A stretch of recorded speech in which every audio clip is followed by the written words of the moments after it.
The Killer's Shadow, The Mystery of the Gruber Family Farm.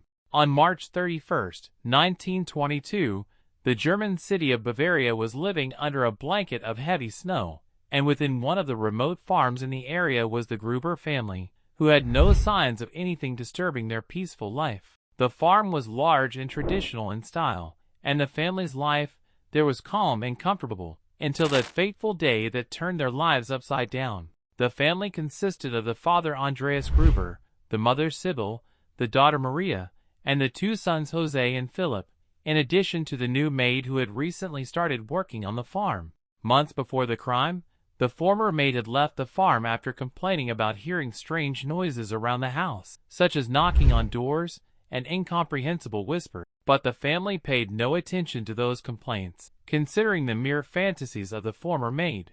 As March 30th approached, a new maid came to work on the farm, but she didn't know that this would be her first and last day on the job.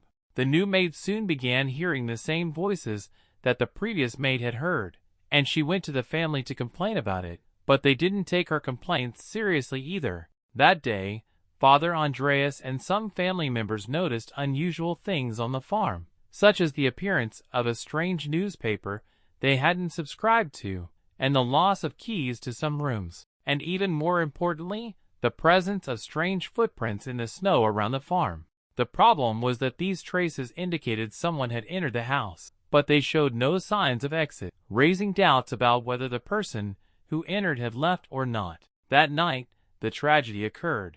The killer who entered the farm the previous day dragged the family members one by one to the barn, where he committed his heinous crime using an axe. The whole family was brutally killed, except for the 2-year-old child and the new maid, who were killed in their rooms. The matter was not discovered until 4 or 5 days after the crime, when the neighbors began to notice the family's absence and the lack of any activity on the farm. During the investigations, there was no clear evidence that could lead to the killer. To complicate the case further, their neighbor Lawrence had gone to the farm after learning of the family's absence to discover the bodies, and when he informed the police, he was called in as one of the suspects. Although he was the closest person to the family and had asked Andreas for his daughter's hand in marriage, but was rejected, the investigations did not yield any evidence to incriminate him, especially since he had witnesses who proved he was at his home at the time of the incident. The investigations into the case continued until 2007,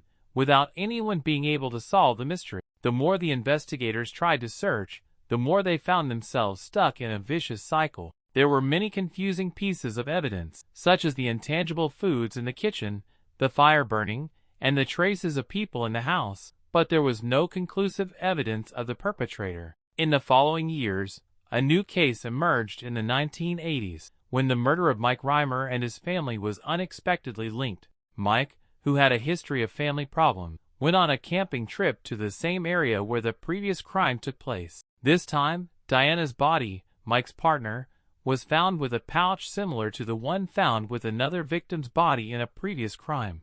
Investigators noticed that the method of killing was similar to that of the serial killer, who targeted only couples. As the investigations progressed, they discovered that 4 months before the incident, Stephen and his girlfriend had been killed in the same area. Stephen's body was found in the tent, while his girlfriend had initially disappeared, but her body was later found in the same manner. The killer used the pouch as a distinctive mark on his victim. Ultimately, after several years of searching, a piece of Mike's skull was found in the forest, proving that he was a victim and not the perpetrator. It turned out that the serial killer was only targeting couples and left behind distinctive marks on his victim. But despite this evidence, the real killer was never discovered, and the mystery of the Gruber family murder remains one of the most enigmatic cases in the history of criminal investigation. This case was a grim reminder that some mysteries may remain unsolved for decades, and that the truth can be more complex than we imagine.